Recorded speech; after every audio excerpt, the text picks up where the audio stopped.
Hello and welcome to Byju's IAS. Let's get started and look into the first article. The first article says the big push for digital currency in China. Over the last couple of years, what we have witnessed is new emergent payment technologies in order to meet the societal demands. When it comes to different types of currencies in the past, what we have seen is coins. Then we started using the notes, and eventually we developed negotiable instruments like the check, and then we developed what is called as the credit cards and the debit cards, and finally what we have is called as the digital currencies. What are some of the example of digital currencies? Let's say for example, when it comes to India, we have Paytm or PhonePe or Google Pay. These are the examples of digital currencies. What is so unique about this digital currency? In this particular digital currency, most of these are operated by the private agencies. Let's say for example, Google Pay by Google or Paytm as an independent private organizations. These are the institutes which control most of the operations of the digital currency. Now let's take an example where this digital currency is not controlled by a private organization like Google or Paytm, but instead a central bank has created an application and it is controlling this particular application. That is what is called as central bank digital currency. One such example that we are primarily focusing is in reference to the digital currency electronic payment, which was been initiated by the Chinese central bank, which happens to be the People's Bank of China. This article here is primarily focusing on the central bank digital currency, which has been initiated in China. What are the advantages of this particular move? What could be the concerns because of this particular move? And what is the way forward is all that we will be discussing under this article. First up, when it comes to the central bank digital currency, as we have discussed, it is one of the currencies which will be initiated by the central bank of the respective governments. What would happen here? In this particular backdrop, there are a number of countries which have already initiated this particular process, but China has taken a lead when it comes to this digital currency electronic payment. This was initiated back in the year 2014. They have developed pilot projects in number of states in China, and at the same time they have been able to effectively implement it when it comes to the digital currency electronic payment. So the name that has been given to this digital currency is what is called as digital currency electronic payment, and this has been given approval by the People's Bank of China, which happens to be the central bank of China. Now when we look into this particular digital currency, we have to look at two important perspectives. One is the legal perspective, the other is the technical perspective. What is this legal perspective? Legal perspective is to say that what are the laws that have been passed when it comes to mandating this particular digital currency. Let's say for example, we already have existence of Alipay, or let's say for example, we already have existence of WeChat that is already present in China. Why did China come up with such a process? That is because when it comes to Alipay, or let's say for example, when it comes to WeChat, these are privately owned. The central government of China did not have any control over it, and even if it had, it was regulatory in nature. In order to make sure that there is a new digital currency which is completely under the control of the Chinese government, that is why they have come up with one of the tools called as the digital currency electronic payment. So kindly note, this happens to be the one which is controlled by the central government. This happens to be the one controlled by the central bank, because they want to have a constant eye about the transactions for the economic planning.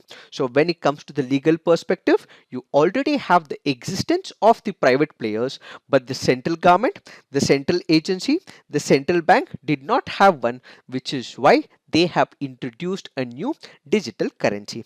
Apart from this, when you look into the technical issue, what is it about technical perspective?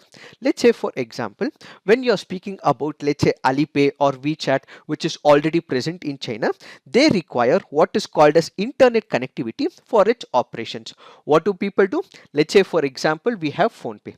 Let's say for example, we have Google Pay, or let's say for example, we have Paytm. So what do? We download the application, and for the transaction to be successful, what we require is the internet connectivity. Similarly, when it comes to Alipay or WeChat, this will require what is called as internet connectivity for its transaction. But when it comes to digital currency, electronic payment, this does not require the internet connectivity as it operates through one of the technology called as the near field communication. Since this central bank digital currency does not operate on the internet but uses one of the tools called as the near field communication, it can be employed in number of rural areas. As of now, let's say for example, when it comes to the urban cities, there is penetration of the internet. But when it comes to the rural areas, or let's say for example, in those areas where internet connectivity is comparatively less, this particular technology can be employed. So when this particular technology is applied in a rural area or in an area where internet connectivity is comparatively less, what we are doing is that this will increase the financial inclusion. So as of now, those people who are not part of the inclusive policies of finances will now be included. So that will be the advantage of this particular issue. So what is the major advantage here? The major advantage is this will not require the internet connectivity as it uses one of the technologies called as the near field communication. Since it uses near field communication, it can be employed in rural areas. So these people who were not earlier part of this financial scheme will now fall under the bracket of financial inclusion. How widely is it being used in China? When you look into the numbers says it all. Following trials launched last year, shortly after COVID-19 pandemic, 4 million transactions worth about 300 million had used this digital renminbi. And at the same time, in the latest rounds of trial in February, to coincide with the Chinese New Year holiday, Beijing distributed around 1.5 million of the currency to the residents via lottery. This means the number of people who are using this particular technology is comparatively more as well. Now comes the real agenda. Why did the Chinese government, why did the Central Bank of China come up with such an approach? Let's try and understand what are the various arguments put forward by this article. When it comes to the real agenda, the real-time collection of data related to the money creation can be looked into by the central government as well as by the central bank. What exactly happens? As of now, we know for the fact that China is one of the countries which is authoritative in nature. Yes, they do have the existence of the private players as well. To a limited extent, they may not have an idea about the transactions, where people are using their currency, what are they spending for, because of which they may not have an idea as to what should be the economic planning. But now, since the state has taken the responsibility, the state has come up with a digital currency. When people transact using this particular technology, by downloading this application, the government and the central bank will have a clear picture as to where the people are using their money. As a result, they would be able to control their economics and also come up with a strategic plan for the economics. So what we have is that this will improve the economic planning because accurate economic information is now quickly available with the government as well as the central bank. The next factor is the duopoly of Alipay and WeChat. What do we mean by it? Let's say for example, whenever we speak about market, what we require is a competition. So when there is competition in the market, consumers will have too many options, and when there is competition, what you will also see is that the consumers would be able to buy this particular product at a very meager price. Let me give you an example when it comes to India. Let's say for example, we have one of the digital marvels that happened in India. One before Jio and after Jio. Before Jio came into the telecommunication market, what was being charged by number of telecommunication companies was exorbitant. In comes Jio, and what exactly happens? There is competition. There is competition between Jio, Airtel and Vodafone, so on and so forth. So the minute there is competition, consumers are able to reap the benefits and they get the best products at a cheaper price. But what is happening currently in China? They have the duopoly of Alipay, which controls about 55% of the market when it comes to the digital currency. And at the same time, WeChat also controls enough number of subscriber base as well. So in case there is a third component. This will increase what is called as the competition in China, and at the same time this will also make sure that it will also reduce the systemic risk in case of an issue. So the main idea why the government has come up with such a push for the digital currency is to control the duopoly of the Alipay and WeChat. Why? Because they have considerable influence, and China being one of the country which is state run, which is state owned, it means to say that it wanted to control the actions of the private players. Apart from this, as we have discussed, this becomes a greater role for the financial inclusion of the people. We have discussed about it, and at the same time this will lead to internationalization of the renminbi. What exactly happens right now? Let's say for example we have one of the systems when it comes to the transaction of the money called as the SWIFT system. This SWIFT system currently is under the control of the United States of America. Where is the major problem? Let's take the example of Iran issue. When United States of America does not like a particular country, what does it do?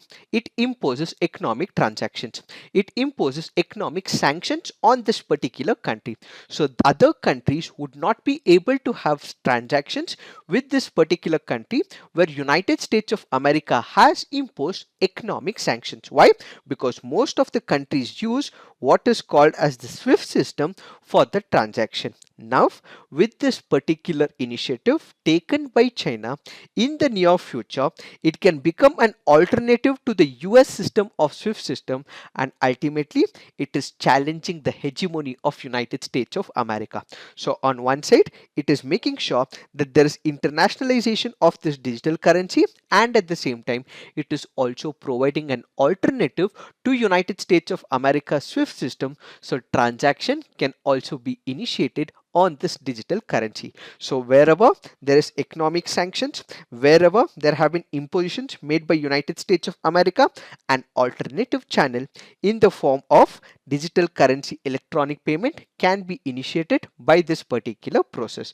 So this will promote renminbi as an international currency and also weaken the US dollar supremacy when it comes to the international circles.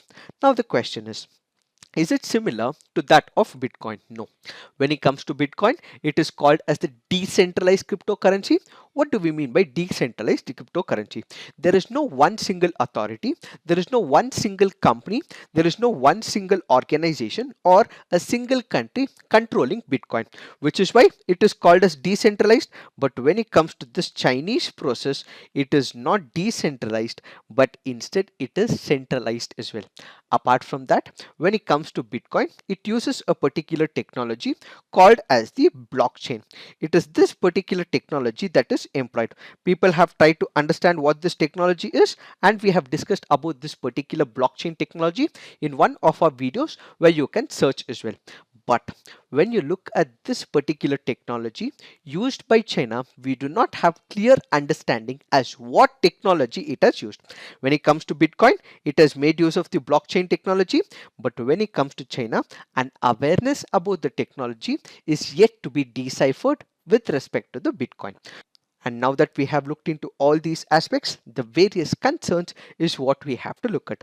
What are the major concerns? When it comes to this particular currency, this will give rise to what is called as the surveillance state. Why surveillance state? We know for the fact that China is an autocratic country. Most of it is being controlled under the eyes of the central government, and now with the digital currency in picture, with people also using this particular transaction, it may lead to more surveillance by the central government and the central bank. Apart from this, there is privacy issue that is also violated. So this particular issue gives rise to surveillance state as well as privacy.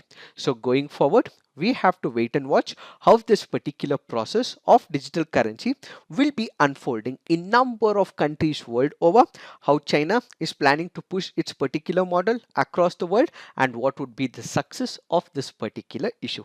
It is this that we have to understand in reference to this article. Now let's look into the next article. This article says reversing a ban. We have the former President Donald Trump who had suspended the work visas and had barred hundreds of people entering the doors of United States of America, and they were not able to seek employment in the United States of America. Number of jobs, whether it was computer programming or with respect to the skilled labor or with respect to the hospitality sector, was completely done away with. Why?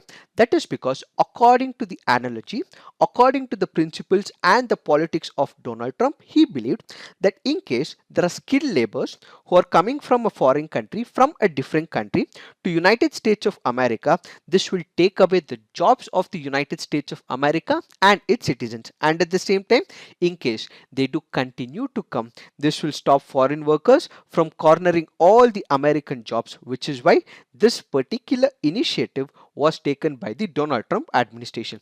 So the Donald Trump administration, in order to curb the number of jobs going to the people from outside the country, and order to make sure that these jobs are completely taken by the citizens of United States of America, had issued one of the orders. According to this particular orders, in case there are people traveling on a basis of the non-migrant visa, such visas will be stopped according to this order up until December 31st, 2020. It was further extended by the Trump administration to be valid up until March 31st, 2021. Now, this particular order will be done away with. It's past its expiry period, and the new president of United States of America, Joe Biden, has not extended this particular program. So what are we discussing here? We would be discussing what would be the advantages of this particular protocol that has been done away with, and how is that it is going to impact the economy of United States of America as well as Indian technological workers. When we go back to the visa process, there are two types of visa. One is what is called as immigrant visa. The other is what is called as non-immigrant visa. What is this immigrant visa? Let's say, for example, there is one of the person who wants to permanently stay in United States of America. So he files for it, and such an application is what is called as the immigrant visa. So it is issued to a person who is wishing to live permanently in the United States of America. Then we have what is called as the non-immigrant visa. What is this non-immigrant visa? Let's say, for example, there is one of the workers from India, let's say an IT engineer, who wants to go to United States of America for a temporary period. Let's say, for example, about 2 years, or let's say, for example, about 3 years, or let's say there is a person who is visiting United States of America for tourism purposes, or let's say, for example, there's one of the student who is going to United States of America for studying. So such temporary provision, or where that particular person will live in United States of America for a temporary period, that is what is called as non-immigrant visa. So the order that was made by the former president of United States of America was with respect to non-immigrant visa. So these workers who are currently in a foreign country, if they had to go to United States of America, such provision was completely done away with. Now we have to understand an important aspect, that is, why did Donald Trump come up with such a notification? That is because of the ideology of the politics of Donald Trump, and at the same time the principle of America First policies. This is what the article goes on to say, that it was more about politics and it was not about economics. How does it substantiate it? Let's say, for example, when it comes to this particular order released by the Trump administration, it had a single agenda, that is to prevent foreign players, that is the foreign engineers, entering United States of America and taking away the jobs of the local citizens. But was it actually happening? No. Why? That is because when you look into this particular order, this did not apply to visa holders already within the United States of America. Let's say, for example, I am already in United States of America. Let's say I am working in one of the companies, let's say Intel, or I'm working with Facebook or with Google. Does it have any impact on me? No, because I'm already present in United States of America. Or let's say, for example, those outside the country for whom a valid visa was already issued. Let's say I am in India right now. now. For me, visa is already sanctioned. Will it have any impact? No. But in case there are new people who do not have visa, who are not present in United States of America, they're looking for visa opportunities, that is H1B visa. Only such people will have issues when it comes to entering United States of America. So this basically means that it is very minuscule number. Apart from this, let's say for example during the COVID-19 period, there was no traveling that was taking place. Why? Because there were lockdown imposed in number of countries, and at the same time United States of America and its companies were not also hiring as well. So basically, since hiring was not taking place, recruitment was not taking place to their companies, it also meant that this particular order was more of political in nature, where he wanted to appease his vote bank, but this did not have any economic advantage, says this article. Apart from this, with this particular notification done away with, and it is not being continued by the President of United States of America, Joe Biden, this will bring prospective future to number of people. How? One, we have to look from the employee perspective. Second is from the employer perspective, and third is from the economy of United States of America. What is it about employee perspective? Let's say for example there are a number of people who are waiting for H1B or the visa or the non-immigrant visa. Now such people will be granted the visa, so they would be able to go to United States of America, explore all the opportunities. They would be able to make money in quick time as well for about 2 to 3 years, and then return back to a respective country. Now when it comes to the employer, let's say we have Google, or let's say we have Facebook, or any other company for that matter. Because of such an order, they were not able to get skilled labor from other countries. As a result, their productivity in that particular country reduced. As a result, they were not able to bring new changes when it comes to innovation. And now, since this particular order is done away with, what we will have is more skilled people who will be coming to the United States of America. And when it comes to the United States of America as a whole, it is further able to push and enhance its policy or the liberal ideology of democratic values. When you look at the previous regime, it was more about what is called as the protectionism. It was more about America first policy, but these are not the ideals of United States of America.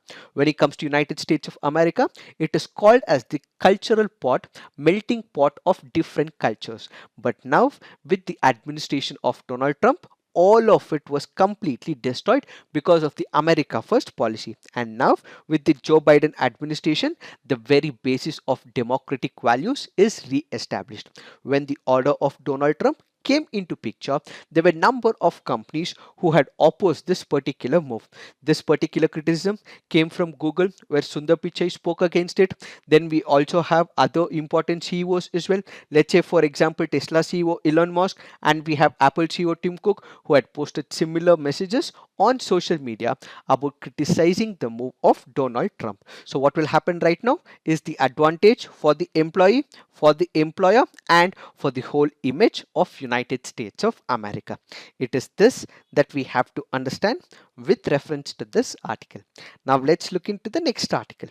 This article says how Asian desert dust enhances Indian summer. This article here establishes a link between the Indian summer monsoon and at the same time the dust particles found in the atmosphere in the Middle East. The article goes about saying that the dust particles that are present in the Middle East, that is present in the Iranian plateau, that is present in the deserts, further help in increasing the monsoons when it comes to India. Let's try and understand how does this whole process work. We know for the fact that India has what is called as monsoonal type of climate. During the summer season, there is extreme temperatures. This results in what is called as low pressure in the Indian subcontinent, and at the same time, in comparison to the land, what we have is high pressure when it comes to the oceanic conditions. So we know from the principles of pressure that the wind travels from the high pressure area to the lower pressure area. So what do we have here is the Arabian Sea, and what do we have here is the Bay of Bengal. So since high pressure is present in this particular region, there is movement of the wind which carries the moisture, and ultimately this will create what is called as the precipitation conditions or the rain like conditions. That is how this simple process of monsoon works when it comes to India. What does this article currently says? This article currently says that we have the West Asian region. So when it comes to the West Asian region, we know for the fact that there is desert like conditions, and when it comes to the desert like conditions, there is extreme amount of soil and the sand. So this sand particles during the summer season gets heated up. As they get heated up, they also rise as well. As they rise, because of the strong winds, they rise up in the atmosphere, and as they rise in the atmosphere, they also get heated up. Since there is excessive radiation that is coming from the sun, they also start getting heated up. So this particular heating of this particular sand particles will be further sent towards the Indian subcontinent, or what it will cause is the increase in temperature. What would happen? Let me explain this clearly. Let's say in the West Asian region, that is in the west, what we have is the sand particles. So these sand particles are lifted. Why? Because of the strong winds that are present, because of the low pressure that is present. So as these sand particles are increasing, which is enhanced, which is going up, it also further increases the temperature. Since there is increase of the temperature in the sand particles, there are strong winds which pushes this particular sand particles towards the Indian subcontinent, and as a result there is increase of the temperature in this particular area of Indian subcontinent. And as a result, because of the strong winds, because of the movement of these sands towards the Indian subcontinent, what we will have is increase of excessive temperature. And when there is excessive temperature, there is more gradient differences that exist, and as a result more moisture will be sucked in to the Indian subcontinent, which is what will bring precipitation, which is what will bring rains to India, says this article. Apart from this, let's say this is not a one-way process. This is where the author says this is what is called as the positive feedback, or what is called as the positive feedback loop. What exactly happens? As much as it is bringing monsoon to the Indian system, it is also increasing in a reverse direction what is called as the dust particles when it comes to the Western Asia. So when it comes to this geographical understanding, it is not only a one-way channel where it will help in increasing the monsoon for India, but it will also help in increasing the dust particles in the West Asia. Added to this particular issue is what is called as the Iranian plateau. When it comes to Iranian plateau, once again there is excessive amount of temperature. So as there is excessive amount of temperature, it starts taking the moisture from the Arabian Sea, which will further bring rains to that particular region. And also because of the movement of the winds, there is excessive temperature that is transferred, which can further enhance the precipitation when it comes to the Indian subcontinent. So this article basically goes on to say that this impact of soil or the sand like particles will have to be studied. The dust particles will have to be studied. The dust that is moving from the West Asia to the Indian subcontinent has to be studied. That is because what we are witnessing of late is climate change. What we are witnessing of late is negative impact of the climate change. So in the near future, whether this dust particles, whether this sand particles, that which is being pushed from West Asia to the Indian subcontinent, will it have any impact on the monsoons of India, will have to be studied in the near future. So all the dust particles, the sand particles that is coming from the West Asia, will it have any impact in the near future with respect to the monsoons of India, is what needs to be studied, says this article. It is this that we have to understand in reference to this article. Now let's look into the next article. This article says maintaining the inflation target at 4%. This article here is speaking about the inflation target. The same has been explained in our yesterday's CNA elaborately, so kindly look into it to understand a clear perspective of what is this inflation targeting. Now let's look into the mains practice questions. Since it's a Sunday, we want you to write on two important essays. One is the future of money is digital. The second essay, economic risk and the politics of protectionism. Write both these essays, put it on a comment section with 1000 to 1200 words. So this is it for today. Thank you for watching. All the best.